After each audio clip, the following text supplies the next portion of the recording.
Kembali lagi bersama kita The Curious Princess. Gila sains, gak pakai mistis. Bareng aku, Dwi Febiana Andari. Aku Salsabila Moza Ardingrum. Dan aku Siti Belisa. Hari ini kita bakal ngajak kalian menyelam ke dunia mikroskopis yang penuh kejutan. Mulai dari tahun ditemukannya eksperimen legendaris, siapa otak di balik eksperimen-eksperimen, sampai alat-alat canggih yang bikin eksperimen ini sukses besar. Tunggu, gak cuma hanya itu loh. Kita juga bakal bahas tentang fenomena fisika misterius yang terungkap. Dan tentu saja gak hanya itu, terus kita akan membahas tentang kenapa sih semua ini itu penting bagi kehidupan kita sekarang ini. Oke, siap-siap. Karena setelah kalian dengar ini, kalian gak bakal melihat partikel dengan cara yang sama lagi. Let's split the atom dan mulai perjuangan kita. Section pertama. Nah, di section pertama ini kita buka dengan discovery of antihydrogen. Nah, sebelumnya teman-teman udah tahu belum nih? Apa sih? Aku juga gak tahu ya apa itu antihidrogen. Tapi kan kalau tentang hidrogen sendiri kan kita udah sering denger gak sih? Tapi kalau antihidrogen itu apa sih? Aku juga gak tahu apa bedanya juga sama hidrogen. Kan sama-sama namanya juga ada hidrogennya juga kan? Nah, aku juga penasaran nih, katanya ini bisa mengubah pemahaman kita tentang alam semesta. Apakah bener nih? Oke, tenang-tenang. Nah, di sini kita bakal kupas tuntas nih, mulai dari sejarahnya, dari pentingnya antihidrogen itu sendiri, sampai misteri antimateri yang masih belum terpecahkan. Maka dari itu yuk kita simak bareng-bareng. Apa sih itu antihidrogen sih? Iya, apa sih itu? Kayak nggak asing ya? Iya. Nah, jadi antihidrogen itu pasangan antimateri nih dari hidrogen. Nah, kalau hidrogen kan terdiri dari proton sama elektron kan ya. Yeah. Nah, kalau antihidrogen itu terdiri dari antiproton sama positron. Nah, jadi keduanya itu mirip secara struktur, tapi muatannya itu berlawanan ternyata. Oh, jadi mereka itu kayak kembar tapi beda gitu ya. Terus ngapain ilmuwan itu repot-repot neliti itu, padahal kayak ya kayak gitu doang aja kan. sih. Iya. Ya benar banget sih, mereka kayak kembar tapi kebalikan. Nah, jadi salah satu tujuannya ilmuwan nyari ini tuh adalah untuk menguji model standar dari fisika partikel. Nah, menurut teori kan Big Bang itu seharusnya menciptakan materi ya dan antimateri dalam jumlah yang seimbang. Tapi nyatanya alam semesta itu didominasi oleh materi. Dengan membandingkan hidrogen dan antihidrogen ini tadi, kita bisa cari tahu nih kesalahan yang ada di alam semesta. Oh, jadi kalau ternyata mereka beda sifatnya, berarti ada hukum fisika baru dong? Benar. Jadi itulah kenapa riset ini tuh disebut sama potensi revolusioner. Nah, antihidrogen itu pertama kali dibuat di CERN, kalau nggak salah itu di Swiss ya, di tahun 1995. Nah, jadi riset ini tuh dilakukan oleh tim LEAR atau Low Energy Antiproton Ring. Nah, tapi di saat itu antihidrogen itu hanya bertahan sekejap sebelum musnah dia. Nah, kenapa kok bisa musnah sih? Emang bahaya itu? Jadi antihidrogen yang saat itu dihasilkan oleh mereka itu begitu bertemu sama materi biasa, misalnya di dinding wadahnya itu, nah antimateri itu tadi akan anihilasi atau berubah jadi energi murni. Nah, gitu. Makanya ilmuwan itu harus menjebaknya lagi dengan medan magnet super kuat di ruang hampa ultra tinggi kayak gitu. Ribet banget ya ternyata Iya, ya. ternyata. Terus aku mau tanya dong, sekarang ini udah bisa disimpan lama atau masih gimana prosesnya? Jadi di tahun 2011 kalau nggak salah itu eksperimen Alpha di CERN itu berhasil menyimpan antihidrogen selama 16 menit. Nah, 16 menit aja? Iya nih, ternyata waktu itu 16 menit aja karena memang semudah itu mereka untuk kembali jadi energi murni. Nah, ini lompatan besar untuk mempelajari sifat-sifatnya, kan dari yang awalnya mereka cuma sebentar nih, kan mereka nggak bisa mempelajari sifat-sifatnya. Jadi sekarang mereka dijebak, jadi mereka bisa mempelajari lebih rinci lagi tentang sifat-sifatnya itu. Nah, selain menguji model standar, antihidrogen itu bisa jadi kunci teknologi futuristik. Nah, Contohnya kayak energi antimateri atau bahkan obat kanker lewat terapi positron. Wah, keren banget nih. Tapi ada resikonya nggak sih? Iya. Soalnya kan ini ada film lah. Itu kan antimaterinya kan dipakai buat bom ya. Itu kayak gimana nih tanggapannya nih? Oh, yang Angels and Demons tuh gak sih? Iya, bener banget itu. Kebetulan baru nonton juga sih. Nah, tenang. Untuk membuat 1 gram antimateri itu butuh miliaran tahun. Lama Dan banget. biayanya tuh fantasi banget juga. Nah, saat ini kita baru bisa produksi dalam skala atomik untuk penelitiannya. Wah, keren, gila-gila, gokil banget sih. Terus apa sih tantangan terbesar sekarang kira-kira? Ada nggak? Pastinya ada nggak sih? Ada dong. Jadi buat nggak suka di hidrogen itu dalam jumlah lebih banyak dan mempelajari spektrumnya itu butuh apa ya? Harus lebih presisi. Sekarang itu ada proyek kayak Elena di CERN sedang fokus ke ini sekarang. Wah, keren. Mantap banget nih. Lalu apa lagi nih fakta tentang anti hidrogen? Kalau saat ini sih itu sekilas tentang anti hidrogen itu tadi. Nah, si kecil yang bisa mengubah wajah sains besar. Nah, walaupun baru bisa diproduksi dalam jumlah yang sangat kecil, baru dalam segitu doang ya. Tapi penelitiannya tuh udah membuka pintu ke pemahaman yang lebih dalam tentang simetri alam semesta. Kan kita ternyata ada ya di luar itu ternyata masih ada lagi. Banyak banget yang masih belum kita explore ya ternyata ya. Betul banget.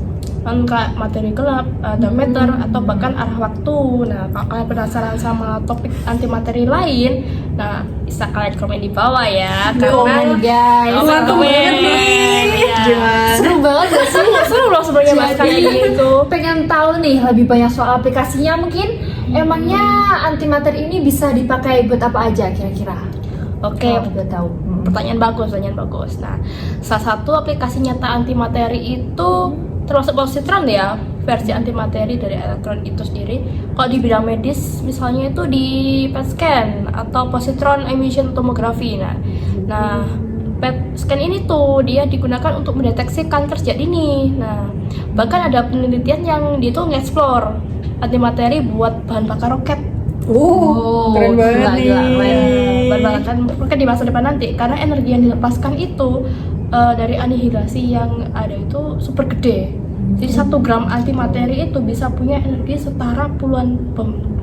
Wah, aku jadi penasaran nih, kapan ya kira-kira kita itu bisa nemuin alam semesta antimateri, maksudnya semesta lain yang isinya itu kebalikan dari semesta kita ini gitu. Kayaknya seru nggak sih kalau kita bisa nemuin alam semesta lain gitu? Bener banget sih, kayaknya seru sih. Gokil. Seru banget sih, aku sendiri juga tergoda banget ya. Jadi kita penasaran gitu kok bisa kayak gitu ya.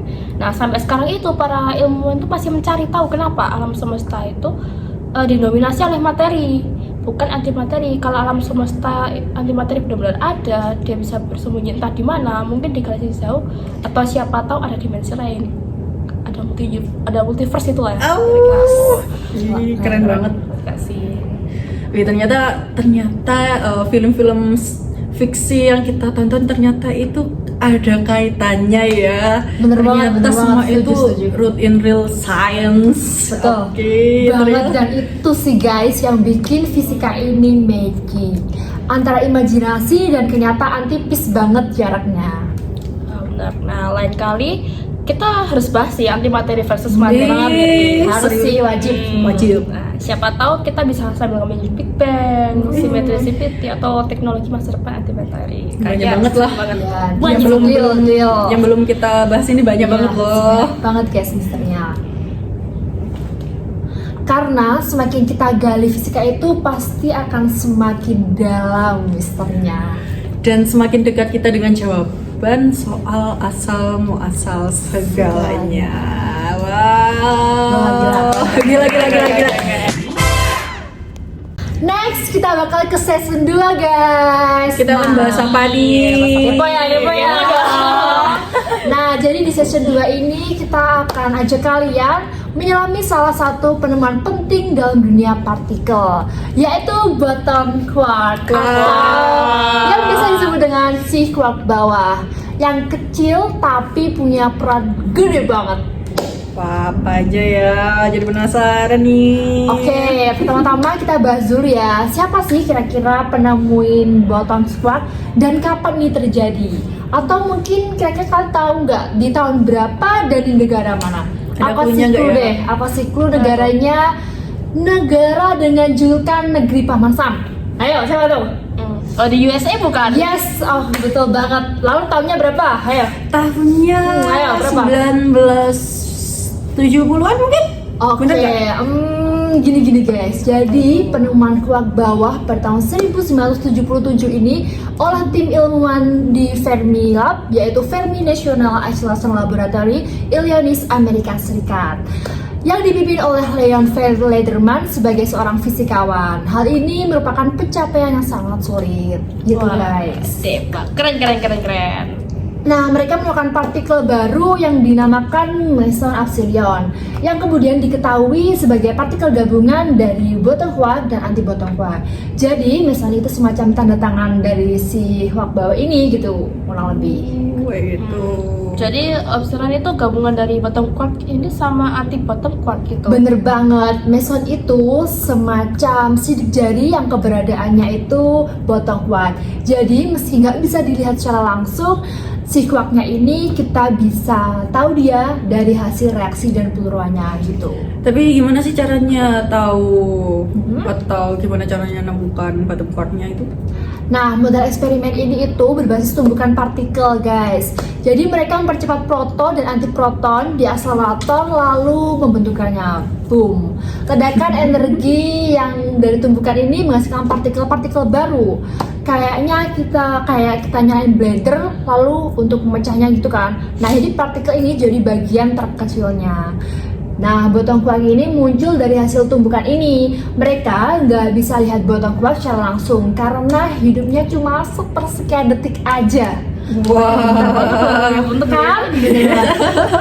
Banget, tapi mereka ini bisa mendeteksinya lewat jejak partikel lain yang muncul sebagai hasil peluruhannya gitu guys. Berarti eksperimen ini juga pakai model tumpukan energi tinggi. Ya betul banget, proton dan antiproton dipercepat lalu dibenturkan. Tujuannya apa sih? Tujuannya untuk menghasilkan kondisi ekstrem yang bisa melahirkan partikel baru.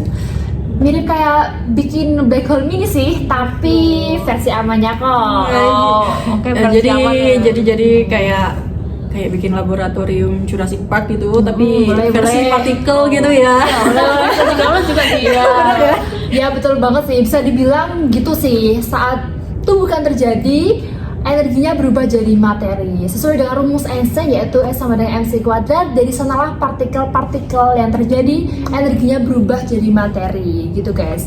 Nah, energi di sanalah partikel-partikel asosiasi ini bisa muncul termasuk si boson quark ini. Untuk menangkap partikel-partikel ini, mereka pakai detektor bernama E288 yang isinya ada Session counter untuk deteksi kelihatan cahaya, ada spike combers buat lihat jejak partikel, dan kalorimeter untuk ukur energi.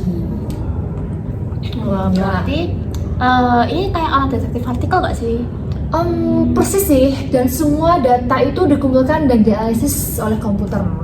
Dari detail kecil seperti puncak energi atau pola peluruhan jadi petunjuk penting. Ngomong-ngomong nih ya, tentang penemuan boson quark bikin heboh, tahu nggak sih? Tahu nggak? Apa tuh? Nah, gimana ya? Karena membuktikan adanya generasi ketiga quark. Sebelumnya baru ada dua, yaitu Abdon dan Chomsky. Nah, boson ini jadi pasangan couple gitu sih dari tabung quark yang baru ditemukan belasan tahun kemudian gitu. Wah, jadi bottom quark ini kayak jalan yang membuka untuk menemukan quark gitu ya?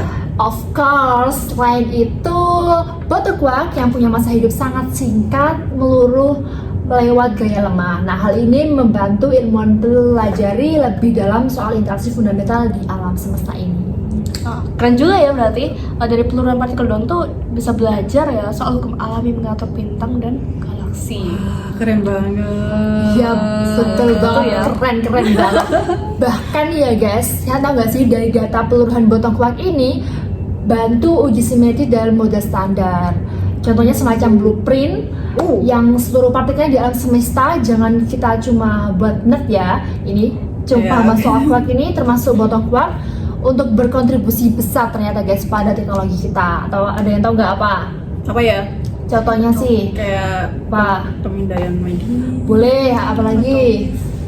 Pengembangan reaktor nuklir. Itu bisa jadi. Tapi yang sehari-hari kita tahu nih apa? Itu Apa bahkan GPS itu juga termasuk. Oh, guys. itu termasuk? Iya.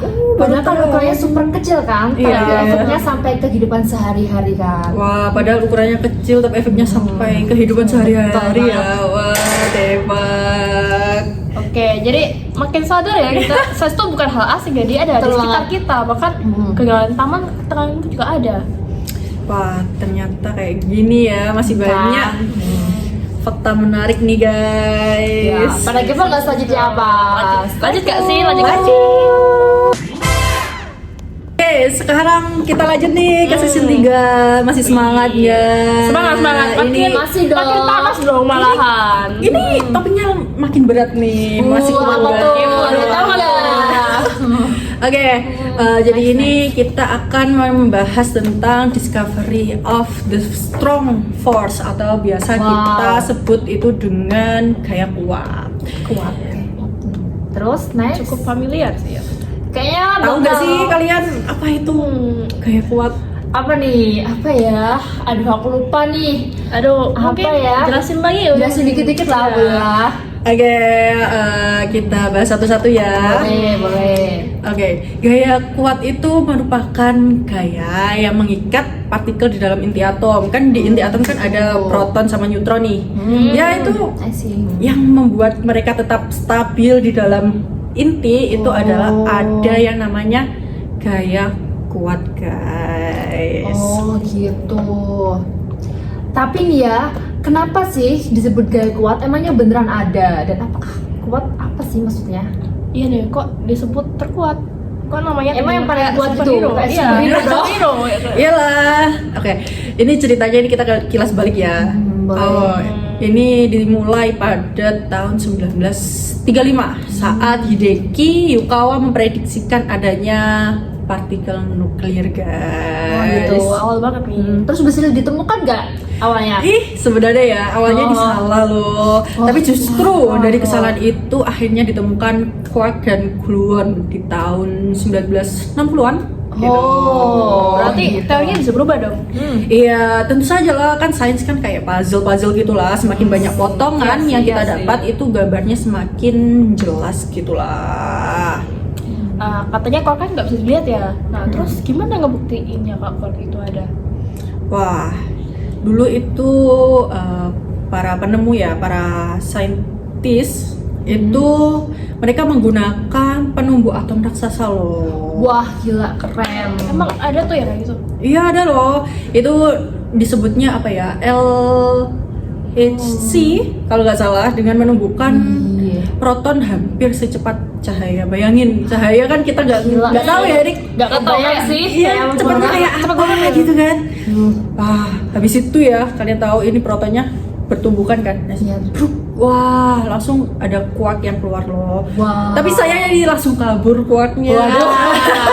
Terus kok bisa sih kalau tahu kalau gitu kuat bisa aja itu debu dari asing nggak sih? Kan bisa aja bukan kuat. Gimana? Ya pastinya ada energi yang hilang lah, guys. Ini analoginya kayak gini nih. Wah. Kita kan beli pulsa kan 12.000 gitu ya. Bayarnya Iya. 12.000 nih. Pasti Tapi ya kayak gitu kan. No? tapi kan ternyata pulsanya itu cuma ya masuk cuma ampun, yang 10.000. masuk kan cuma 10.000 doang. Iya sih, real sih. Ya kan namanya ada admin gitu ya. Iya. Jadi pastilah ada energi yang hilang gitu, ada nilai yang hilang gitulah. Kayak gitu. Nah, aku juga penasaran banget nih, Mek. Kalau strong force ini cuma ada di inti atom. Nah, apa sih pengaruhnya buat kita di alam semesta ini? Ada nggak sih? Ih, jangan ngeremehin lah. Manfaat dari strong force ini banyak banget loh. Tanpa strong force ini ya, kita itu nggak akan mengenal yang namanya inti atom yang stabil. Kita itu nggak akan mengenal itu apa itu materi, padatan atau liquid atau apapun yang di sekitar kita ini, kita nggak akan pernah melihat. Kita tidak melihat ini apa ini, meja ini nggak tahu ini. kalau nggak ada kan pasti kan nggak ada materi, lalu nggak ada bintang atau kehidupan. Bahkan Betul. yang saat ini di Indonesia ini sedang mau dikembangkan ini energi nuklir. Kalian Iya pernah sih. dengar kan? Iya sih, kabar-kabarnya sih ya. Itu juga nggak akan bisa lah kan, soalnya kan energi nuklir sama matahari itu juga hasil dari reaksi yang melibatkan strong force loh. Nah terus apa nih yang bakal terjadi misal strong force itu mati cuma sedetik aja? Wah, Bisa nggak sih? ya ampun, itu pertanyaan bagus banget. Kalau andai kan nih strong force mati 1 detik aja, pasti semua atom yang ada di tubuh kita itu ya, maupun alam semesta ini akan meledak kayak popcorn di microwave. Bayangin aja. banget. Bayangin aja. Wah, gitu. Bakal Hambur-hamburan banget banget ya. Iya. Iya. Untung ya Gaya Kuat ini nggak ada liburnya. Iyalah, kalau ada liburnya kita nanti jadi popcorn. Gimana Kayak tuh? gitu. Kan apa ini Gaya Kuat ini juga biasa kita sebut juga dengan silent guardian yang selalu jagain kita biar tetap utuh nih, biar nggak jadi popcorn. Jadi popcorn guys. Kita harus bersyukur ya adanya strong force ini. Iyalah, kalau nggak ada ini kita udah Nggak ada. nggak bisa Nggak ada, hidup. kita. Nggak bisa Kayak gitu hidup. gimana? Oke, gimana nih guys, sobat fisika? Seru banget kan perjalanan tadi dari menemukannya 3 partikel yang luar biasa ini. Ya, dari eksperimen skala mikroskopis kita bisa tahu nih cerita besar tentang alam semesta ini. Oke, sebenarnya terima kasih udah dengerin podcast kita hari ini. Nah, jangan lupa untuk tetap kritis, tetap penasaran, dan Terus eksplorasi dunia partikel. Sampai jumpa di episode selanjutnya. Bye-bye.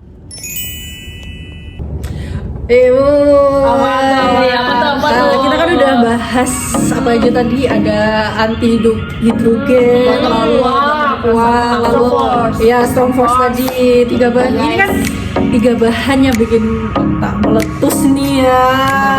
Tapi keren abis lah. Tapi sekarang kita bikin rangkuman sedikit lah. Boleh kita simpulannya lah ya dari ini apa aja. Sedikit absurd gimana gitu ya. santai aja. Boleh mungkin Jadi dari hidrogen dulu. Dari aku dulu nih. Iya. Anti hidrogen itu kayak versi evolve-nya hidrogen. Nah, Berlawanan gitu ya, berlawanan sesuai apa yang tadi itu. Nah, kalau anti hidrogen itu anti proton sama neutron. Nah, tapi jangan salah, dia tuh dibagi lagi guys.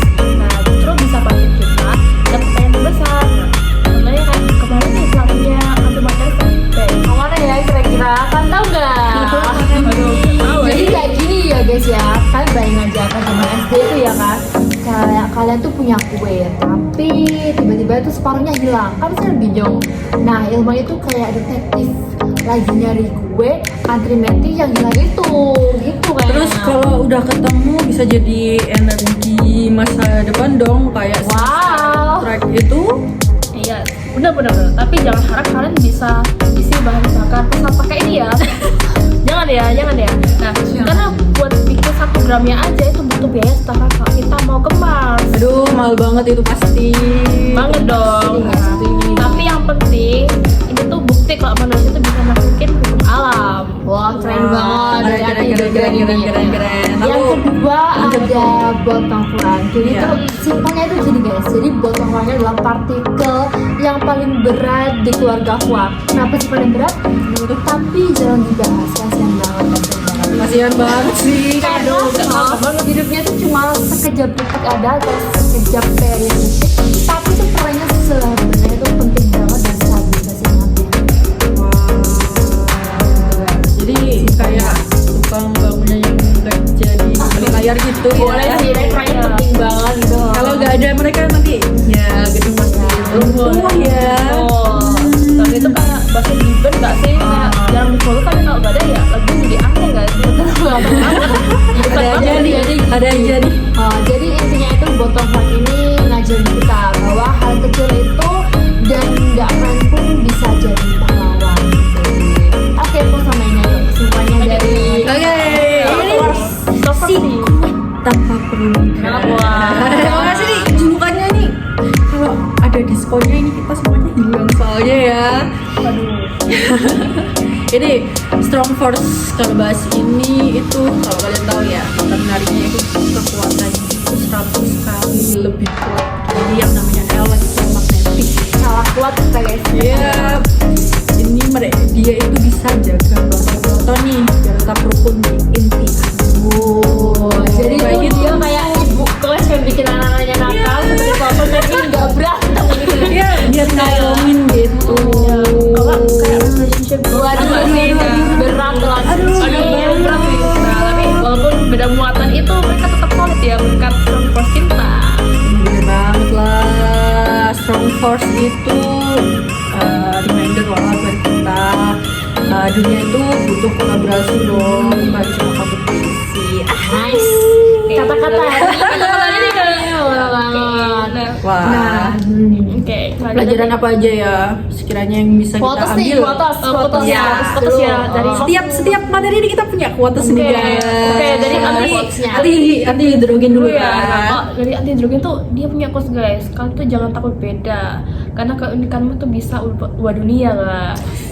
Semuanya itu unik guys, jangan Nih.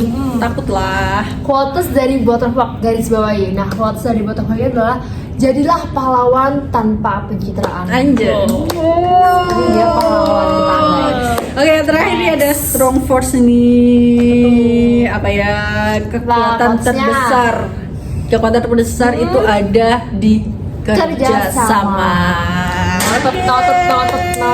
Oke, noted ya guys ya. Dan jangan lupa kalau gak paham fisika, yang penting tetap penasaran fisika itu penting. Jadi mikir gini nih, jangan-jangan ghosting itu versi manusiawi dari Waduh. Annihilation. Udah dong. Ini kita di sini podcast sains ya, bukan buat konsultasi hubungan. Akhirnya ya,